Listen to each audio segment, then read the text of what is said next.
untuk Zoom-nya harus pakai email yang itu, Ustaz.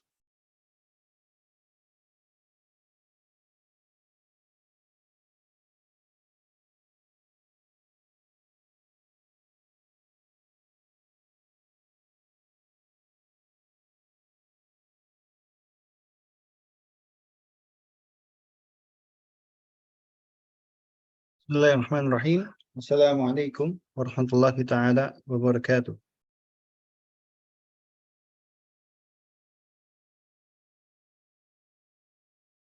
Waalaikumsalam warahmatullahi wabarakatuh.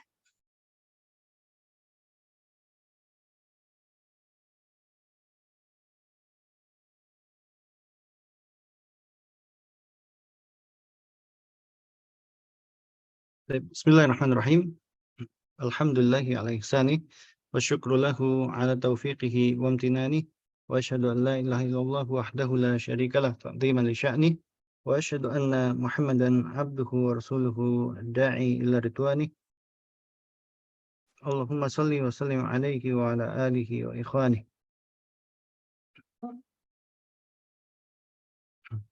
Teman-teman yang dimuliakan Allah Subhanahu wa taala, kita bersyukur kepada Allah sampai hari ini masih diberi kesempatan untuk menambah peluang ibadah ya. Di antaranya ibadah saum Ramadan menginjak hari ke-10. Semoga Allah beri kekuatan kita untuk menyelesaikan kewajiban puasa ini dengan predikat sempurna sehingga kita berhak menyandang gelar sebagai seorang yang bertakwa. Dan di antara nikmatnya juga Allah memberi kita kesempatan pada sore hari ini untuk belajar tentang gambaran tentang surga dan karakteristik penghuninya. Ya, yang saya maksudkan adalah surganya itu seperti apa gambarannya dan orang-orang seperti apa yang bisa masuk ke surga. Ya. Ini kita ambilkan dari kitabnya Syekh Muhammad bin Shalih Al-Utsaimin dalam Majalis Ramadan. Ya, harapannya tadinya semoga kitab ini bisa diselesaikan. Satu kitab ini dengan 30 judul diselesaikan selama daurah Ramadan ini.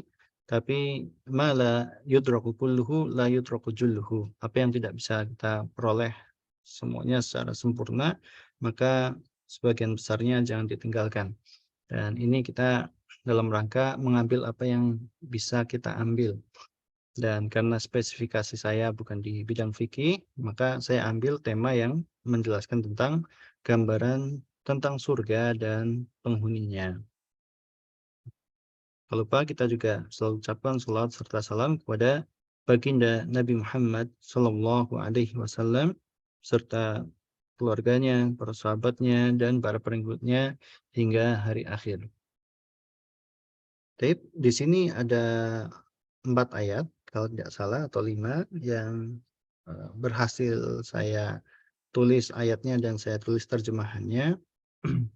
Ini baru gambaran tentang surganya, adapun karakteristik penghuninya belum selesai saya tulis. Jadi nanti untuk karakteristik penghuninya itu kita akan lihat langsung PDF-nya. Ya, kita mulai dengan memohon bantuan kepada Allah Subhanahu wa taala. Semoga Allah mengikhlaskan niat saya dan mengikhlaskan juga niat teman-teman sekalian untuk menapaki jalan menuju surga ini ya. Kita langsung ke gambaran pertama tentang surga yang Allah sebutkan dalam surat Muhammad ayat ke-15.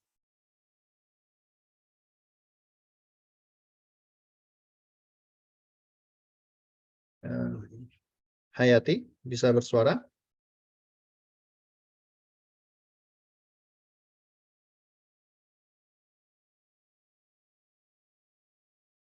Hayati?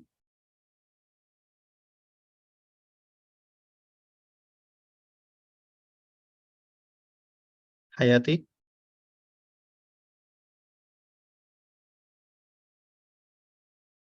Ya, biasanya saya minta Hayati untuk baca ya.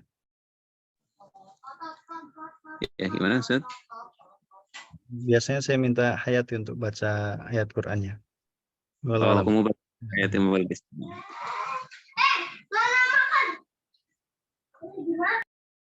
Nampaknya nggak bisa beliau. Adila, bisa bantu baca ayatnya? Hadir Ustadz. Fadlali. A'udzu billahi minasyaitonir rajim.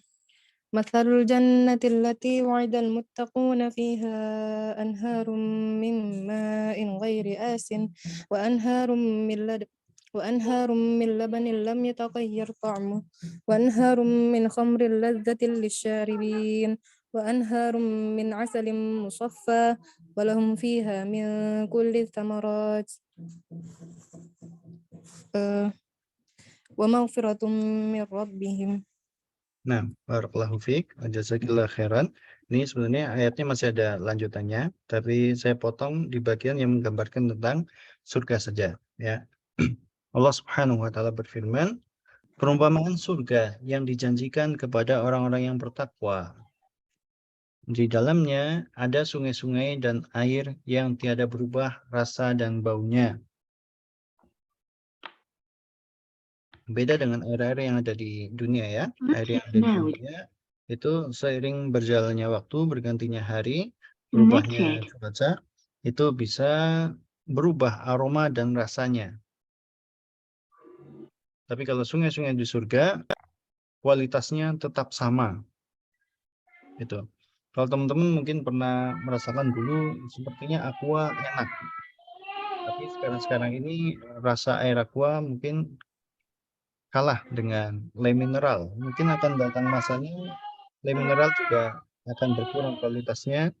Ada lagi merek lain yang lebih terasa segar. Tapi kalau di surga selalu sama, selalu kualitasnya terbaik, tidak pernah berubah. Ya, di surga juga ada sungai-sungai dari air susu yang tidak berubah rasa. Sebentar.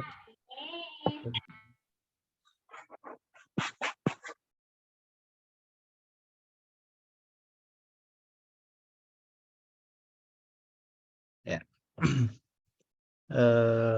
Sungai-sungai dari khamr yang lezat rasanya bagi peminumnya.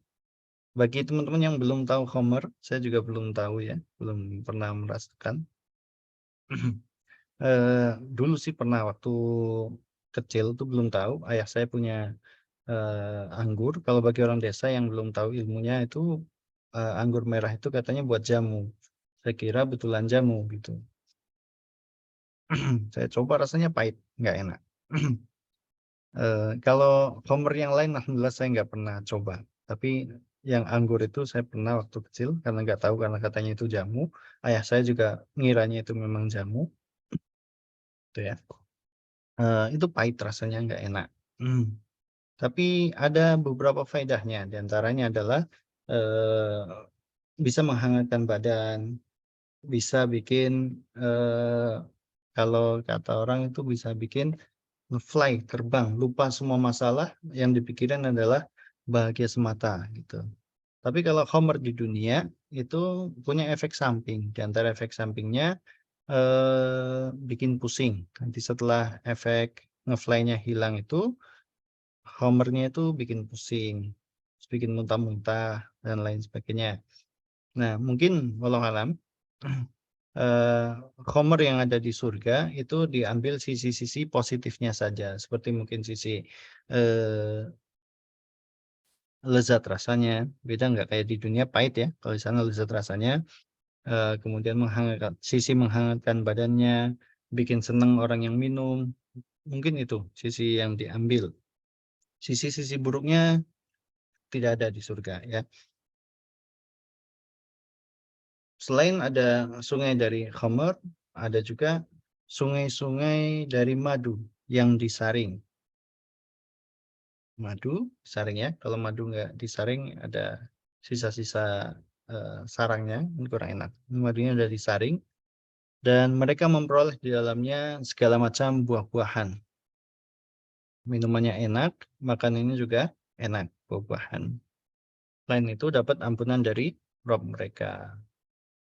Nah, itu gambaran pertamanya ya. Gambaran pertamanya digambarkan tentang sungai-sungainya. Surga, sebuah bangunan yang sangat megah dan indah di bawahnya mengalir sungai-sungai. Ada orang bilang katanya kalau surga digambarkan sebagai bangunan yang di bawahnya ada sungai-sungai itu gambaran yang menarik buat orang Arab aja gitu. Kalau orang Indonesia itu udah biasa ngeliat sungai, pasti nggak akan terkejut kalaupun dia masuk surga. Saya katakan kita kalau lihat sungai yang di depan rumah kita, di samping rumah kita, sama sungai yang ada di puncak misalnya Bogor, itu sensasinya beda gitu. Pasti akan terasa lebih bahagia ketika memandang sungai yang ada di Bogor, jernih sungainya, sekitarnya tumbuhan hijau-hijau gitu. Dan sungai di samping kita mungkin kering gitu, makanya nggak menarik bagi kita. Maka nanti ketika kita sampai di surga, ya sungainya akan lebih menarik lagi daripada sungai terindah yang kita bayangkan di dunia. Yang pernah kita lihat di dunia atau yang kita hayalkan, yang ada di surga jauh lebih indah lagi. Itu ya, barakallahu fikum. Itu gambaran pertamanya, bangunan surga, di bawahnya ada sungai-sungai yang mengalir dengan berbagai macam isinya. Itu ada yang berupa susu, ada yang berupa khamr, ada yang berupa madu. Ya, selain rasanya, fungsi dari suara gemercik air itu juga memberikan ketenangan. Ini Ustaz Khalid Basalamah pernah cerita, ada seorang arsitek di Jerman atau di mana, beliau bikin bangunan rumah, kemudian dikasih hiasan jembatan, dikasih sungai, dikasih lampu, dan lain sebagainya. Kemudian setelah pulang kerja, dia mampir ke rumah percontohan yang dia bikin itu, kemudian merasa rileks, merasa nyaman, merasa kayak semua letihnya tuh hilang gitu. Maka dia berusaha mencoba mencari apa rahasianya. Maka dia coba matikan lampu. Ketika lampu udah dimatikan, lampu hiasnya dimatikan, masih rasa nyaman itu ada. Ketika hiasan-hiasan disingkirkan, masih ada rasa nyaman. Ternyata rasa nyaman itu didapatkan dari suara gemercik sungai buatan yang dia bikin itu. Nah, kata beliau, kalau di dunia aja bisa begini, maka kalau di akhirat kita masih dikasih sungai, ya mungkin salah satu fungsinya untuk menghilangkan penat kita selama di dunia. Di akhirat sana dihibur supaya rasa letih, lelah, dan semuanya hilang. Itu ya, itu fungsi selain untuk diminum, juga bisa menghadirkan ketenangan. Maka teman-teman yang butuh healing itu nggak usah susah-susah, cari aja sungai. Atau kalau nggak ada sungai ya dengerin aja suara sungai. Insya Allah berkurang galaunya.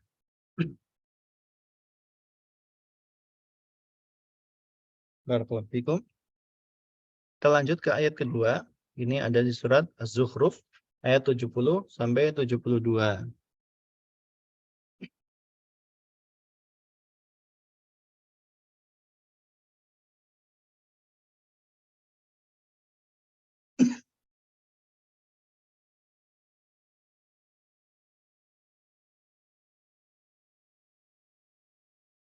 Allah Subhanahu wa taala berfirman, A'udzu billahi minasyaitonir rajim.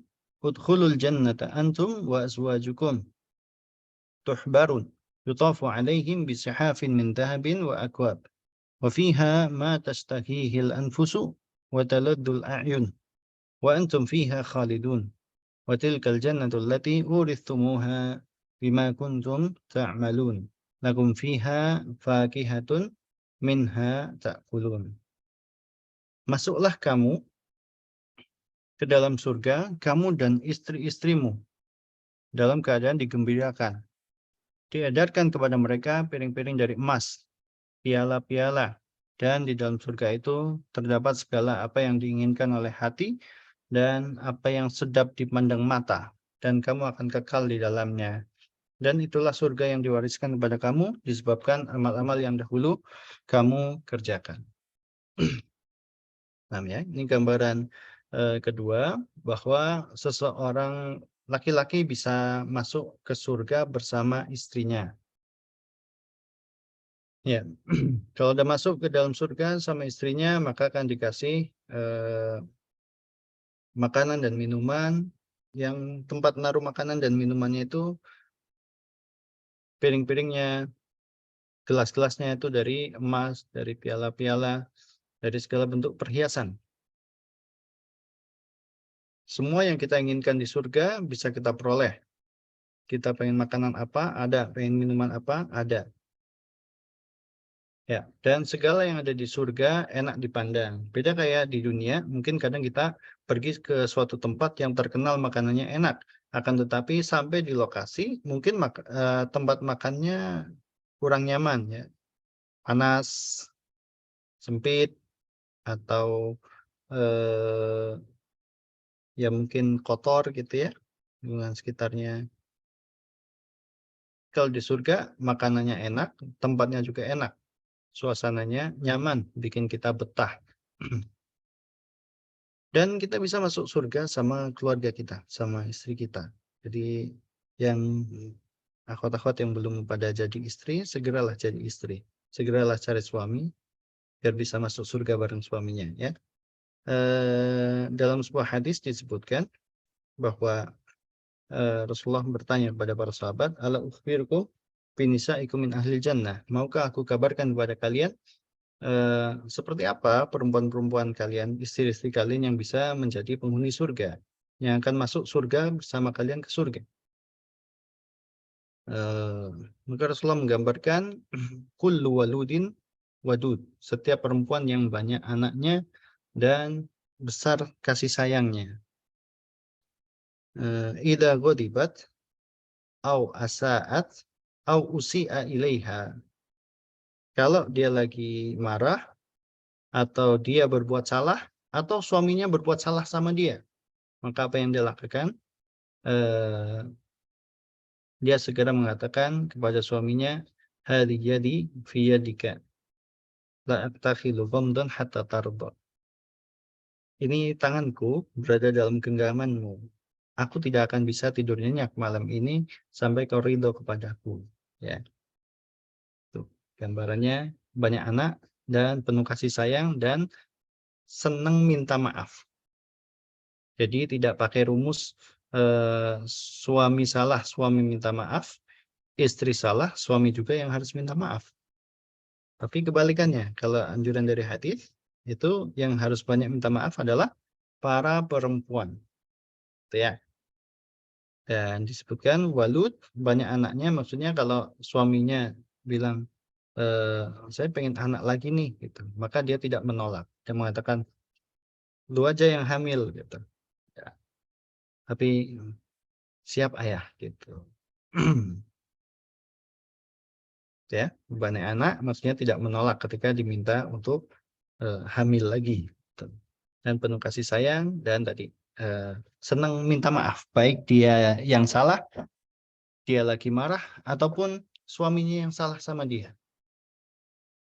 Itu istri-istri yang bisa masuk surga bareng suaminya. Kalau Anda jadi istri yang nggak seperti itu, ya kemungkinan sulit untuk bisa masuk surga bareng suami. Ya, dan surga yang seperti itu sifatnya itu diberikan kepada kamu disebabkan amal-amal yang dahulu kamu kerjakan sebagai balasan, ya, sebagai balasan atas amalan yang kita kerjakan di dunia, bukan sebagai ganti. Maksudnya amal kita ditukar sama surga, itu enggak. Karena amal kita terlalu sedikit, enggak akan bisa menyamai nilainya surga. Tapi kita beramal, lalu Allah sayang sama kita, Allah kasih hadiah buat kita atas pekerjaan yang kita lakukan di dunia. Itu gambaran kedua ya. Di sini digambarkan tentang makanan, minumannya, dan tempat makanan dan tempat minumannya. Dan disebutkan bahwa seseorang laki-laki bisa masuk surga bersama istrinya. Nah, kalau enggak punya suami gimana? Ya, nanti kalau di surga pengen punya suami, ya insya Allah dikasih suami. Ya, pokoknya segala yang diinginkan oleh manusia di sana akan ada. Ya. Nah, gambaran ketiga ada di surat Yunus ayat 26. Allah berfirman, A'udzubillahi minasyaitonirrajim. Lilladzina ahsanul husna wa ziyadah wa la yarhaqu wujuhahum qatarun wa la dhillah. Ulaika ashabul jannah hum fiha khalidun. Bagi orang-orang yang berbuat baik ada pahala yang terbaik. Kata Syekh Muhammad bin Shalih Al-Utsaimin, maksud dari al-husna ini, maksud dari al-husna adalah tempat terbaik, dan tempat tinggal terbaik adalah surga. Gitu. Wa ziyadah, dan ada tambahannya. Tambahannya disebutkan dalam hadis bahwa maksudnya adalah memandang wajah Allah Subhanahu wa Ta'ala. Dan memandang wajah Allah Subhanahu wa Ta'ala adalah nikmat terbaik yang dirasakan oleh para penghuni surga. Nanti ada hadisnya insya Allah di PDF ya. Dan muka mereka tidak ditutupi debu hitam dan tidak pula kehinaan. Mereka itulah penghuni surga, mereka kekal di dalamnya. Kalau di dunia kayak saya untuk bisa dapat duit itu harus menggunakan motor setiap hari dari Depok ke Jakarta. Itu mukanya kena debu selama di jalanan. Nanti orang yang masuk surga nggak seperti itu. Nggak ada yang mukanya lusuh. Semua wajahnya berseri. Semuanya di sana kepalanya terangkat. Beda kayak kita di dunia. Saya kalau ketemu orang yang kelihatannya lebih kaya gitu, kadang ada rasa kecil dalam hati gitu ya. Ada rasa harus menghormati dia, memuliakan dia gitu. Kita nggak boleh berbuat salah di depan dia gitu. Nanti kalau di surga semua sama, semua kepala terangkat. Tidak ada yang terhina di sana.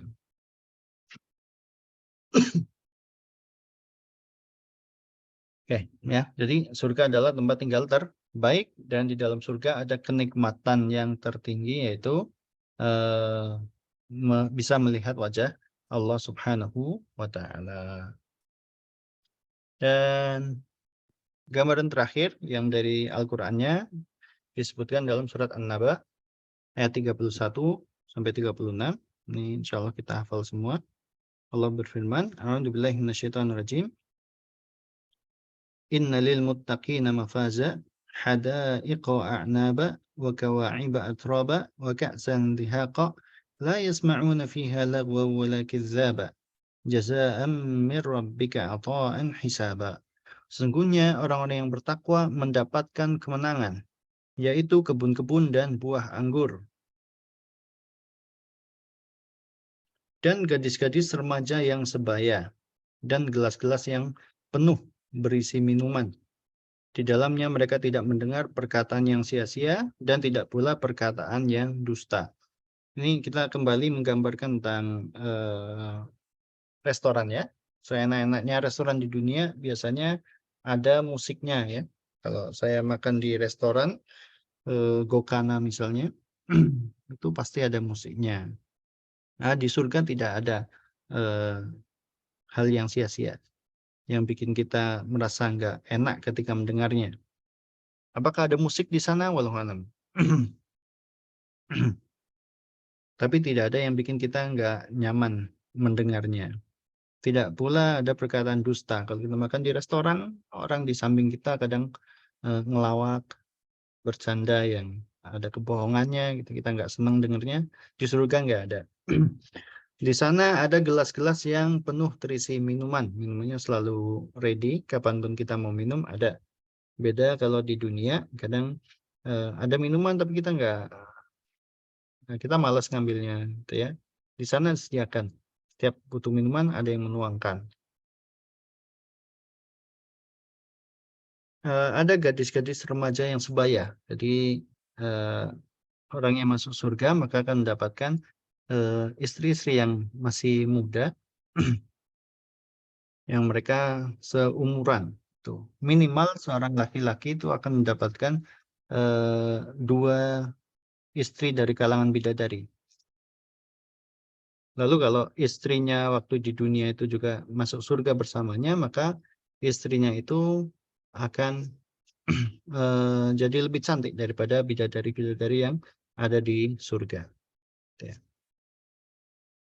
Ada kebun dan buah anggur. Jadi kalau tadi disebutkan buah-buahan gitu secara umum, di sini disebutkan secara spesifik di antara bentuk buahnya adalah buah anggur. Tapi tentu ini sama namanya saja, tapi hakikatnya pasti berbeda. Tidak akan sama dengan anggur yang di dunia. Itu teman-teman, barakallahu fikum. Ada yang mau ditanyakan dulu sampai sini?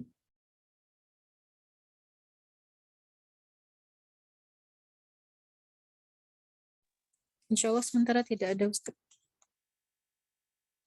Baik, barakallahu fikum. Kita lanjut ke gambaran tentang surga yang ada di hadis. Yang pertama, hadis riwayat Imam Ahmad dan Imam At-Tirmidzi yang diriwayatkan oleh dari sahabat Abu Hurairah radhiyallahu taala anhu. Beliau berkata kepada Rasulullah SAW, "Ya Rasulullah, hadithna 'anil jannati, ma bina'uha?" Wahai Rasulullah, surga itu apa bangunannya?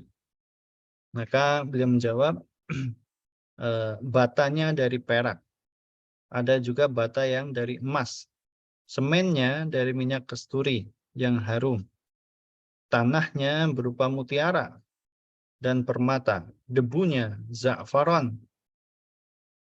Barang siapa yang memasukinya, ia akan bersenang-senang dengan tidak merasa jemu, tidak merasa bosan ya.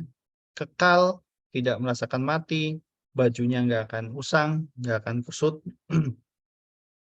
Kemudian mereka tidak akan, masa muda mereka tidak akan lenyap.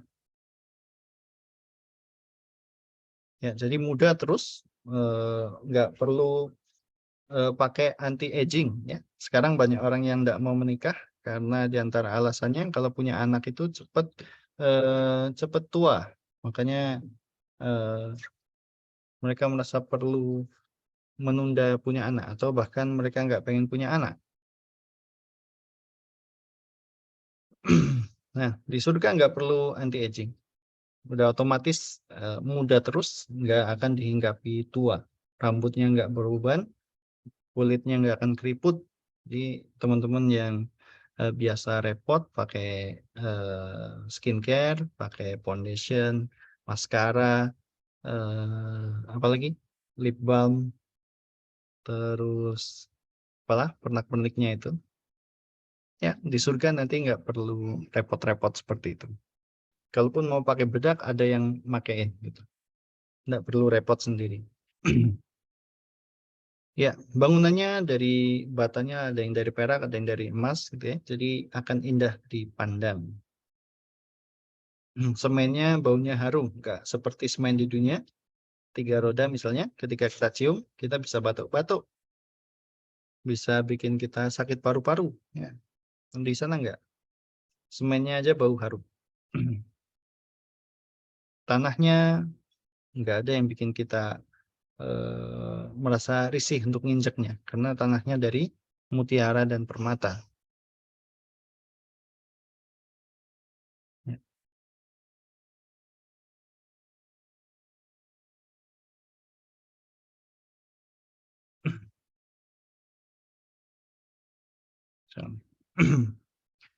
Nah,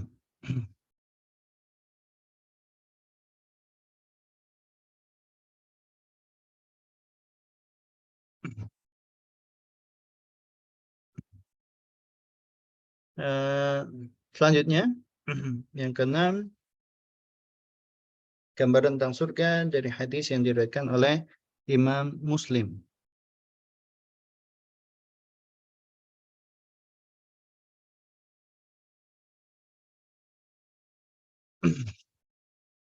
Rasulullah bersabda, "Inna ahlal jannati ya'kuluna fiha wa yashrabun wa la yadfuluna wa la yabuluna wa la yataghawwatuna wa la yamtakhituna."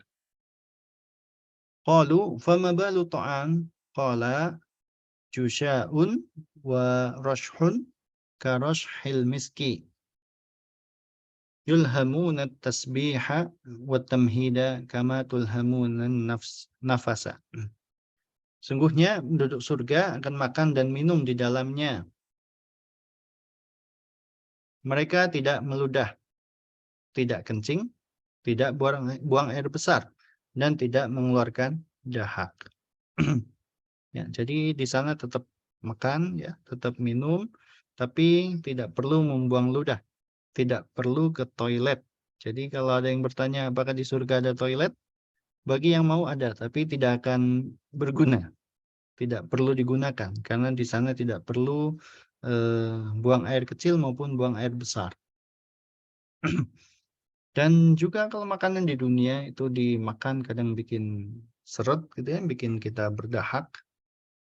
Kayak apa misalnya nangka gitu ya, dimakan kalau kebanyakan bisa bikin kayak ada yang nyangkut di leher. Maka di sana nggak ada. Semua makanannya enak dan tidak menyebabkan berdahak. Maka para sahabat bertanya, lalu kemana perginya makanan yang mereka makan itu? Maka beliau Shallallahu Alaihi Wasallam menjawab, makanan yang mereka makan kalau kenyang menjadi sendawa. Yang tadinya mau jadi air buat buang air kecil menjadi keringat yang sewangi misik. Di keringatannya aja wangi di sana. Beda dengan kita keringatan di dunia ya. Habis makan sambal itu biasanya merasa kepalanya panas, keringat di mana-mana, keringatnya baunya nggak enak. Tapi kalau di surga keringatnya sewangi misik, insya Allah. Mereka di sana kerjaannya adalah tasbih dan tahmid. Bagaimana kalian bernafas. Jadi kalau kalian nafas, masukin udara, keluarin udara. Di sana mereka kerjanya tasbih, tamhid, tasbih, tamhid. Gitu. Mengucapkan subhanallah, alhamdulillah. Ya.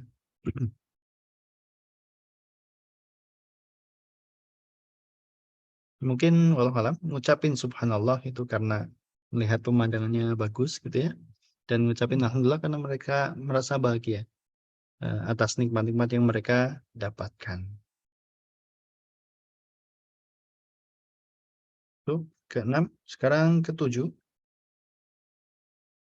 Yang ke-7 dari hadis yang diriwayatkan oleh Imam Ahmad.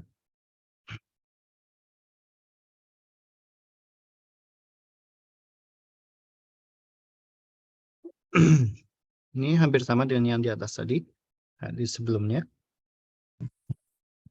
Rasulullah bersabda, "Inna rajula min ahli jannati yu'ta quwwata mi'ati rajulin fil akli wasyurbi wasyahwati wal jima'i." Penghuni surga akan diberi kekuatan 100 orang dalam hal makan, minum, syahwat dan jima. Faqala rajulun minal yahudi fa innal ladzi ya'kulu wa yashrabu takunu lahul hajah. Ada seorang laki-laki dari Yahudi berkata, sungguhnya di dunia ini kalau orang makan dan minum pasti dia pengen buang hajat, gitu kan. Maka Rasulullah SAW bersabda, hajatu ahadihim araqun yafidu min jildihi fa idza batnuhu qad damra. Hajat atau buang air salah seorang di antara mereka, penghuni surga, adalah keluarnya keringat dari kulit-kulit mereka, sehingga perutnya pun kembali mengecil. Dimakan, kenyang, perutnya besar gitu ya, ada rasa pengen BAB, kalau di dunia, kalau di sana nggak ada rasa pengen BAB, tiba-tiba makanan yang dimakan tadi langsung terproses dengan begitu cepat, dan keluar dalam bentuk keringat. Keringatnya wangi. Dan di sini ada poin tambahannya, yaitu penghuni surga akan diberi kekuatan 100 orang. Makannya, minumnya, dan juga dalam syahwat dan kekuatan berjimaknya. Itu ya. Jadi para bapak-bapak yang mendengarkan kajian ini, kalau di dunia ditakdirkan oleh Allah cuma dapat 1 gitu ya, ya bersabar. Tapi kalau udah masuk surga bisa dapat 100 gitu ya.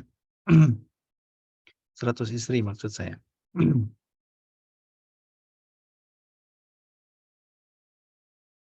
Ya, atau yang di dunianya ditakdirkan jomblo gitu ya. Rajin-rajin beribadah, semoga masuk surga, nanti dikasih istri dari bidadari. Ya. Nah, barakallahu fikum. Yang ke-8, hadisnya riwayat Bukhari dan Muslim. Ini hadis terakhir. Allah Subhanahu wa taala berfirman dalam hadis qudsi, a'dadtu li'ibadiyas salihina ma la 'ainun ra'at wa la udhunun sami'at wa la khatara 'ala qalbi basyarin. Aku telah menyiapkan untuk hamba-hambaku yang soleh suatu kenikmatan yang belum pernah dilihat oleh mata, belum pernah didengar oleh telinga, dan tidak pernah terlintas oleh benak manusia. Jadi ini ringkasan dari gambaran surga adalah indahnya belum pernah dilihat oleh mata. Kebahagiaannya belum pernah didengar dari cerita siapapun di dunia ini. Bahkan semua keindahan dan kebahagiaan yang dibayangkan oleh manusia itu tidak bisa menjangkau keindahan dan kebahagiaan yang ada di surga. Yang di surga jauh berkali-kali lipat lebih indah dan lebih membahagiakan.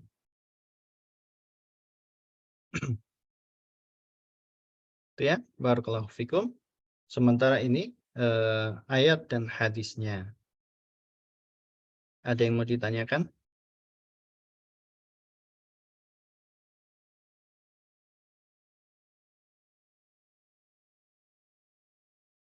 Oh, belum selesai ya. Ini Rasulullah bersabda, "Iqra'u in syi'tum." Kalau kalian mau, bacalah firman Allah Ta'ala.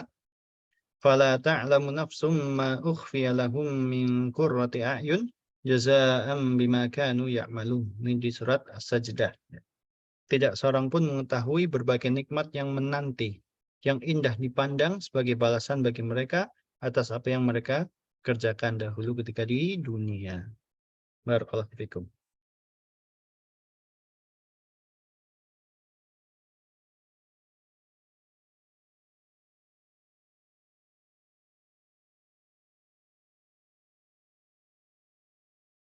Baik, jika tidak ada yang bertanya, kita lanjut ke poin berikutnya, yaitu profil-profil orang-orang yang bakal masuk surga.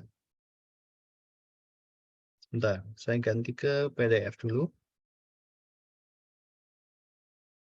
Ya, ini kitabnya ya, kitab yang saya jadikan sebagai bahan.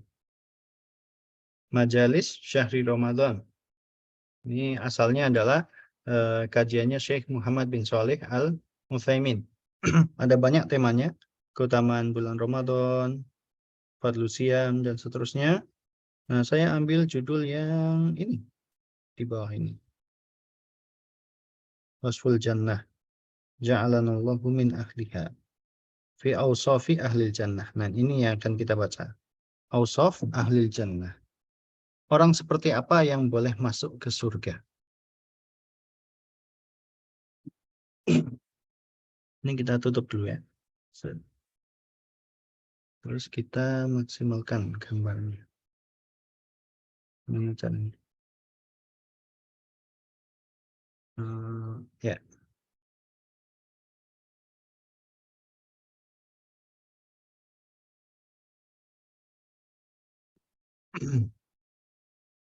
Sifat yang pertama, orang yang boleh masuk surga yang disebutkan dalam surat apa ini? Surat Ali Imran. A'udzubillahi minasyaitonirrajim. Wasari'u ila magfiratin min rabbikum wa jannatin 'arduhas samawati wal ardu u'iddat lil muttaqin. Bersegeralah kalian untuk menuju ampunan dari Tuhan kalian dan menuju surga yang luasnya seluas langit dan bumi yang telah dipersiapkan untuk orang-orang yang bertakwa. Siapa orang yang bertakwa? Di antara cirinya adalah alladzina yunfiquna fis sarra'i wad dhara'i wal kadhimina al ghaidha wal 'afina 'anil nasi wallahu yuhibbul muhsinin. Walladzina idza fa'alu fahishatan aw dhalamu anfusahum dzakarullaha fastaghfiru lidhunubihim wa may yaghfiru dzunuba illallah wa lam yusirru 'ala ma fa'alu wa hum ya'lamun. Ya, ini beberapa sifat ahli surga. disebutkan tadi orang yang bertakwa ya, yaitu rinciannya di bawah. Jadi orang yang mau masuk surga harus bertakwa. Apa itu orang yang bertakwa? Pengertiannya dalam pengertian takwa menurut Syekh Muhammad bin Shalih Al-Utsaimin adalah alladzina ittaqau rabbahum bittikhadil wiqayati min adabihi bi fi'li ma amarahum bihi ta'atan lahu wa raja'an li thawabihi wa tarki ma naha anhu ta'atan lahu wa khaufan min iqabihi. Pengertian takwa adalah ittikhadu wiqayah, mengambil perlindungan dari adab Allah dengan cara melakukan apa yang Allah perintahkan. Motivasinya adalah untuk bertakwa dan mengharapkan pahala darinya. Dan menjauhi apa yang Allah larang sebagai bentuk taat kepada Allah Subhanahu wa taala dan karena takut terhadap iqabnya. Jadi takwa menurut beliau diambil dari al-wiqayah gitu. Ittikhadu al-wiqayah. Membuat tameng antara diri kita dengan adab Allah. Tameng itu dibuat dengan cara menjalankan apa yang Allah perintahkan karena mengharapkan surga dan menjauhi apa yang Allah larang karena takut terhadap neraka. Dan semua itu dijalankan karena ketaatan kita kepada Allah Subhanahu wa taala. Jadi dalam beribadah 3 motivasinya ya, ada mengharapkan surga atau takut kepada neraka atau karena cinta kepada Allah Subhanahu wa taala. Enggak boleh berlebihan dalam satu bidang. Kalau orang terlalu besar berharapnya kepada Allah Subhanahu wa taala maka bisa jadi murji'ah. Kalau orang terlalu besar rasa takutnya kepada Allah Subhanahu wa taala maka bisa menjadi khawarij. Kalau orang terlalu besar rasa cintanya kepada Allah Subhanahu wa taala, khauf dan rojanya kurang, akan jadi seperti orang-orang sufi.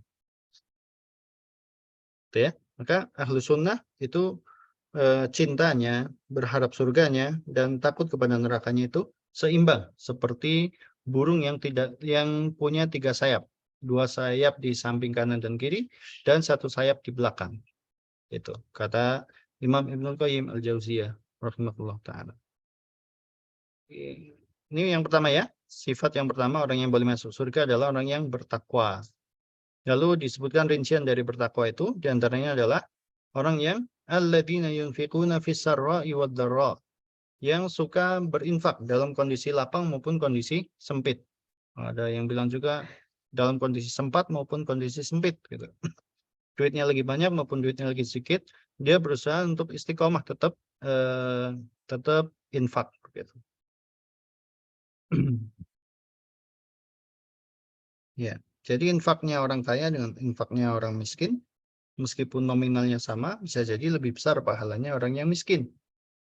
Ya.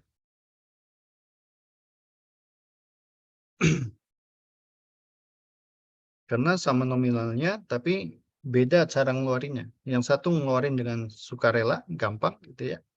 50.000, ya udah kasih aja 50.000. Tapi kalau orang yang miskin, ngeluarin 50.000 itu berat. Wa yu'thiruna 'ala anfusihim walau kana bihim khasasah. Mereka mendahulukan orang lain daripada diri mereka sendiri meskipun mereka sendiri butuh sama apa yang mereka berikan. Ya. Sifat yang ketiga, orang yang boleh masuk surga adalah al-kadhiminal ghaidha. Orang-orang yang suka menahan amarah. Terutama di zaman sekarang ini peluangnya banyak diberikan kepada para lelaki. Karena para lelaki di zaman sekarang ini banyak yang diuji oleh Allah Subhanahu wa taala dengan mendapatkan istri-istri yang lisannya tajam.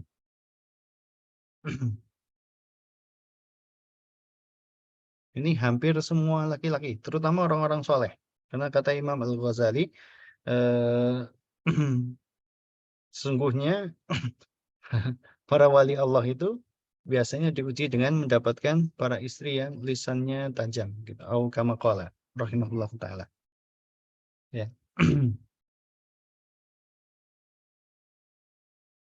Jadi menahan amarah. Ya.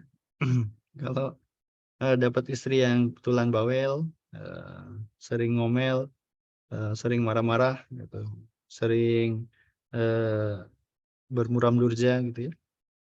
Maka perbanyaklah bersabar menahan amarah. Rasulullah SAW, la taghdab walakal jannah. Jangan mudah marah dan bagimu surga. Ya, meskipun tidak semua perempuan seperti itu ya. Banyak juga perempuan yang solihah, yang tutur katanya lembut, gitu, seperti teman-teman di Misbah ya. Barakallahu fikun. Ini buat Oka, Heru, Ustaz Hafid, saya sendiri. Mari kita banyak-banyak bersabar kalau Allah coba kita dengan perempuan yang lisannya tajam ya. Sifat yang keempat, al-afina anin nas, yang suka memaafkan kesalahan orang lain. Jadi dia kalau mau tidur itu melupakan semua kesalahan orang. Tidak ada yang rasa kesal yang dia bawa sampai tidur gitu. Itu salah satu yang dikabarkan oleh Rasulullah, dia bakal masuk surga ya. Ya kita usahakan, buat apa sih mendem rasa kesal gitu kan. Kan rasa kesal itu semakin kita pendam, semakin kita yang menderita. Maka jadilah orang yang mudah memaafkan, maka hidupmu akan bahagia insya Allah.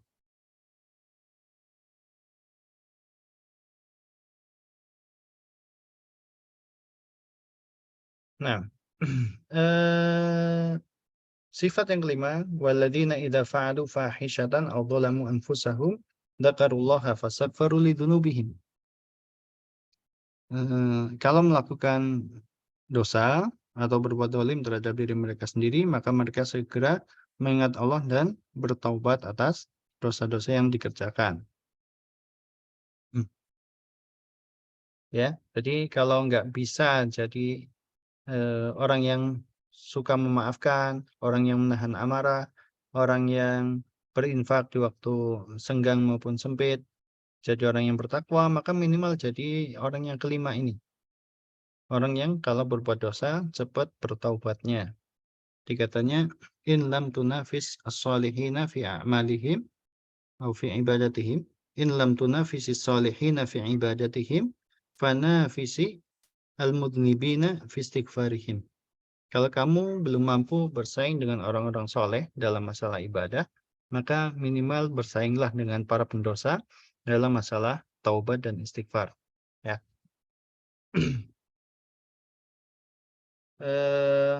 Sifat yang keenam, kalau sudah berbuat dosa, taubat maka tidak isror, tidak terus-menerus mengulangi dosa yang sama.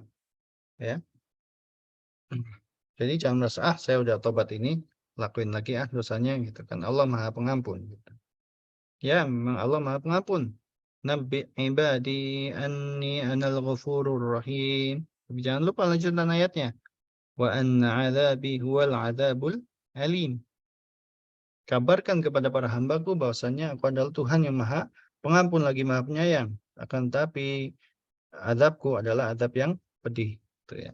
Ya Allah Maha Penyayang bagi orang yang sungguh-sungguh taubatnya. Tapi bagi orang yang tidak sungguh-sungguh bertobat, masih terus-menerus menikmati maksiat yang dilakukan, maka balasannya yang kedua, azab Allah adalah azab yang sangat pedih. Gitu. Dan ada sebuah ungkapan bagus yang saya selalu teringat, itu katanya, jangan nikmati sesuatu yang haram agar tidak hilang nikmatmu yang halal. Ya. Jangan nikmati sesuatu yang haram agar tidak hilang nikmatmu yang halal. Nah, barakallahu fikum. Ini 6 sifat penghuni surga yang pertama berdasarkan surat Ali Imran tadi. Kalau ada yang mau ditanyakan, silakan.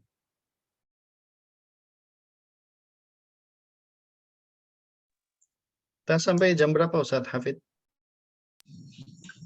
Sampai jam 5. Kalau misalnya jam 5 udah nggak ada pertanyaan, bisa dicukupkan. Menyampaikan aja silakan Ustaz. Kurang lebih 1 jam untuk kegiatan daurah kita. Nggak sampai maghrib sekalian Ustaz, ngabuburit gitu. Kembali kepada mahasiswa, bagaimana para peserta daurah. Iya. Kalau kita lihat ya ini kajian Syekh Muhammad bin Shalih Al-Utsaimin itu, kajian para ulama dahulu itu panjang-panjang. Ya. Mereka bisa duduk dari subuh sampai zuhur. dari zuhur ke asar, dari asar ke isya gitu, maghrib ke isya gitu. Ada yang dari Paling isya sampai subuh gitu. Nah, kita paling ini ya Zat, paling lama karena waktu kan berbeda-beda Ustaz ya. ya. Paling lama mungkin setengah 6 Ustaz buat persiapan berbuka. Iya, Paling Zat, lama. siap. Ya, Di yang mau samping berbuka teman-teman yang sudah waktunya berbuka silakan ya, siap-siap berbuka. Yang masih sejam kayak di Depok di sini, sabar ya. Oke, jika tidak ada yang ditanyakan, kita lanjut Ustaz, Nana mau sampai nanya Ustaz. silakan. Oke ya, Iya Ustaz. tinggal lihat.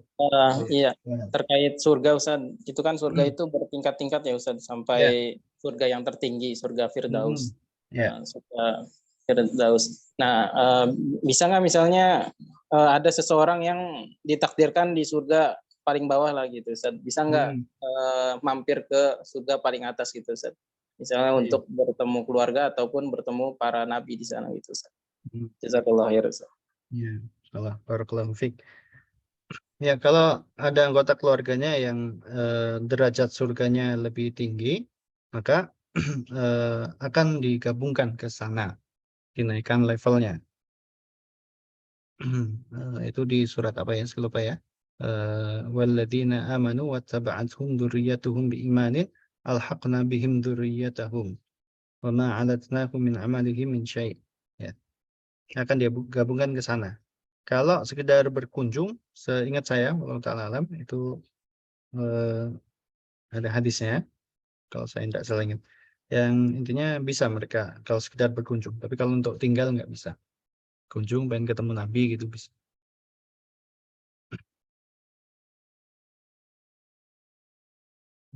Tapi kita nggak boleh pesimis ya, jangan merasa kayaknya saya bakal masuk surga yang paling bawah gitu. Ntar nggak bisa ketemu Nabi gimana gitu.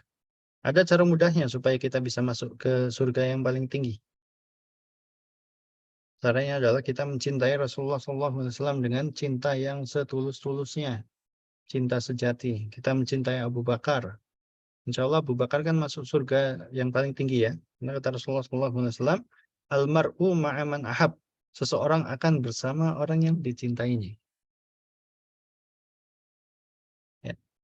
Anas bin Malik ketika mendengar hadis ini, beliau sangat senang. Beliau mengatakan, mulai sekarang saya nyatakan saya cinta Abu Bakar, saya cinta Umar, saya cinta Utsman, saya cinta Ali. Saya berharap bisa masuk surga bareng mereka, sekalipun amal saya tidak sebaik mereka. Dan Rasulullah juga bersabda, "Idza sa'altumullah al-jannah fas'al firdaus." Kalau kalian hendak meminta surga kepada Allah Subhanahu wa taala, maka mintalah surga Firdaus, karena sungguhnya Firdaus adalah surga yang paling tinggi. Barakallahu fikum. Nah, Ustaz, jazakumullah khair. Ya.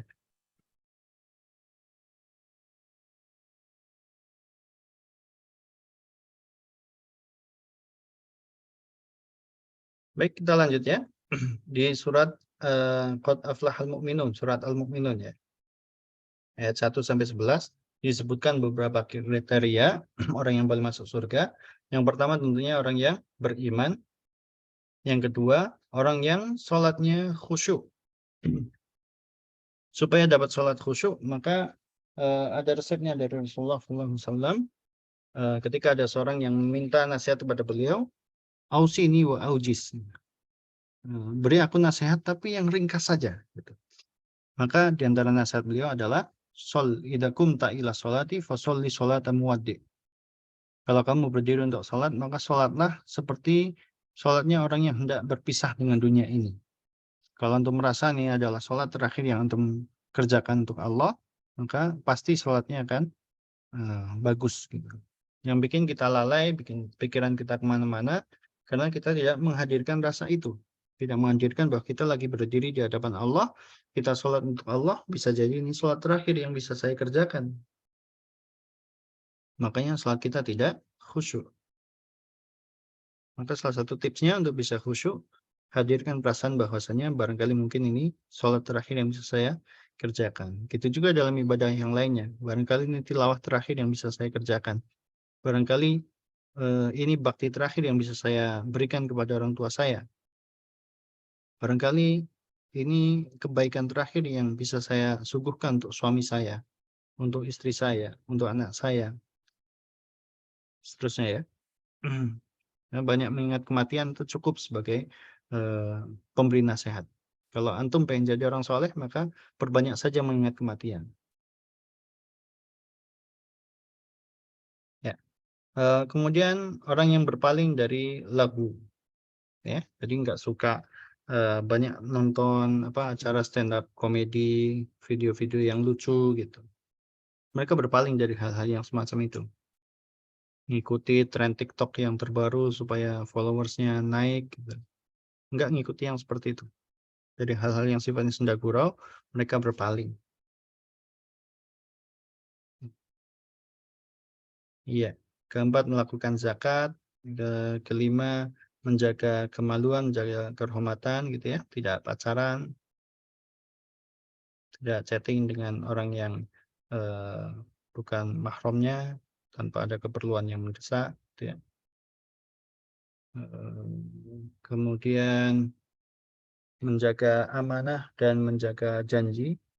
Kalau udah janji mau bayar utang kapan, segera dilakukan gitu ya. Tidak menunda-nunda. Kemudian menjaga sholatnya. Dan terbentuk menjaga sholat adalah hadir di masjid sebelum iqamah. Dan terbentuk memuliakan sholat adalah seorang hadir sebelum iqamah. Kalau bisa sebelum adzan sudah di masjid, seperti Ayub As-Sakhtian. Kemudian ini saya cepat saja karena sudah jam 5. Sudah ya, itu saja. Barakallahu fikum wa jazakumullah khairan. Mohon maaf atas segala kekurangannya. Jika masih ada pertanyaan, silakan. Satu pertanyaan terakhir.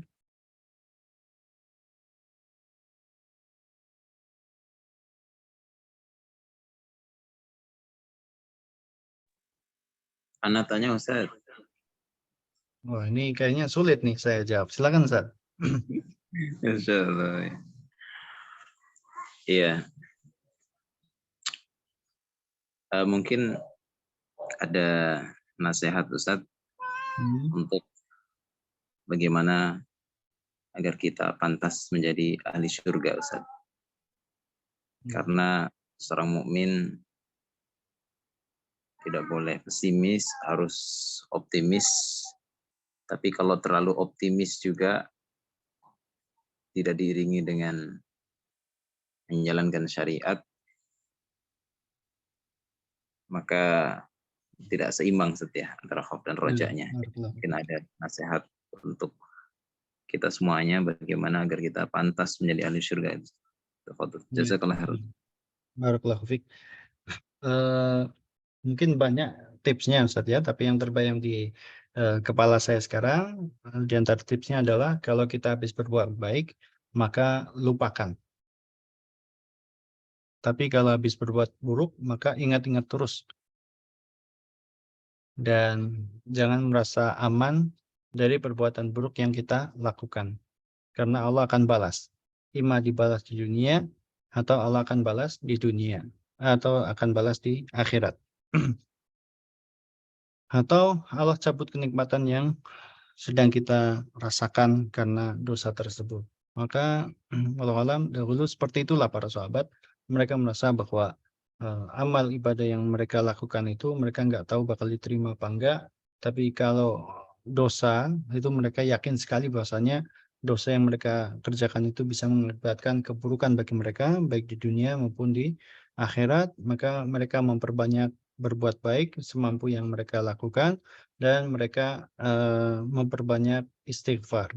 Karena dengan istighfar itu bakal bikin kita bahagia ketika melihat catatan amalan kita di akhirat nanti.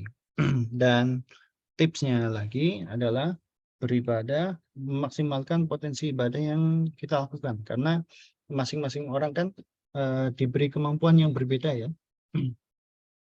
Inna sa'yakum lasyatta. Sungguhnya amal kalian itu berbeda-beda. Ada yang Allah beri kemudahan untuk puasa sunnah, tapi tidak diberi kemudahan untuk sholat malam. Ada yang dikasih kemudahan dalam sholat malam tapi tidak dimudahkan untuk puasa sunnah. Ada yang nggak bisa puasa sunnah, nggak bisa sholat malam tapi diberi kemudahan dalam hal sedekah. Ada yang nggak bisa sedekah, nggak bisa sholat malam, nggak bisa puasa sunnah tapi dikasih kemudahan untuk ngajar gitu ya. Ya, maka masing-masing melihat potensi yang dimiliki dan tekuni dengan baik. Ya. Minna man yuftahu lahu babun fi shaum wa la yuftahu lahu babun fi tilawah. Wa minna man yuftahu lahu babu shadaqah wa la yuftahu lahu babu qiyamul lail. Meskipun ya kita berusaha minimal sekali dalam seumur hidup mengamalkan amalan-amalan yang sifatnya sunnah, semuanya berusaha kita kerjakan minimal sekali seumur hidup, kata Syekh Ibrahim Ar-Ruhaili. Tapi kalau ada potensi lain yang bisa kita kejar, misalnya sholat malamnya atau puasa sunnahnya, maka itu kita pertahankan dan kita maksimalkan. Barangkali dengan itu Allah berkenan memberikan rahmatnya kepada kita dan masukkan kita ke surga dan menjauhkan kita dari neraka. Wallahu a'lam. Itu Ustaz yang bisa saya jawab.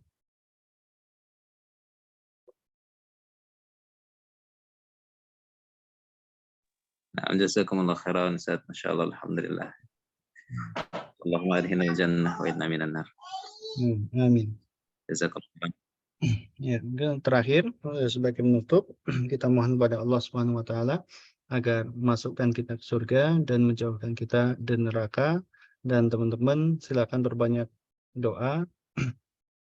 Allahumma aslih lana dinana alladhi huwa ismatu amrina wa aslih lana dunyana allati fiha ma'ashuna wa aslih lana akhiratana allati ilaiha ma'aduna waj'alil hayata ziyadatan lana fi kulli khair waj'alil mauta rahatan lana min kulli syarr. Di antara doa yang mesti kita perbanyak itu. Kita minta supaya agama kita diperbaiki.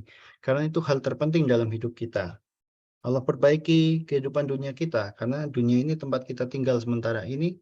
Dan semoga Allah perbaiki akhirat kita. Karena akhirat merupakan tempat kembali kita. Dan semoga sisa umur yang Allah kasih kepada kita bisa kita manfaatkan untuk menambah poin-poin kebaikan.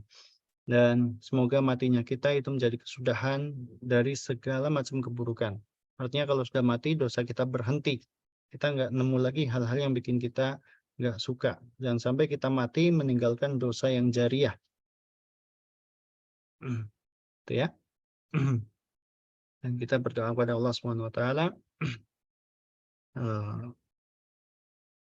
supaya Allah memasukkan kita ke surga dan jauhkan kita dari neraka. Karena siapa yang meminta untuk dimasukkan ke surga 3 kali, maka surga akan mengaminkannya. Dan siapa yang meminta supaya dijauhkan dari neraka 3 kali, maka neraka akan mengaminkannya. Allahumma inna nas'alukal jannata wa na'udzubika minan nar. Allahumma inna nas'alukal jannata wa na'udzubika minan nar. Allahumma inna nas'alukal jannata wa na'udzubika minan nar.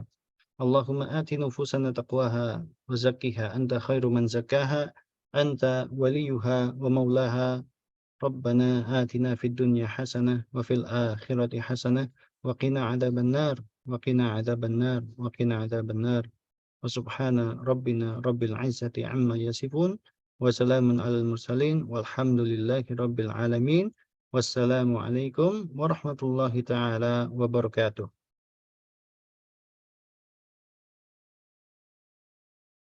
Waalaikumsalam warahmatullahi wabarakatuh. Jazakumullah khairan Ustaz. Amin. Ya.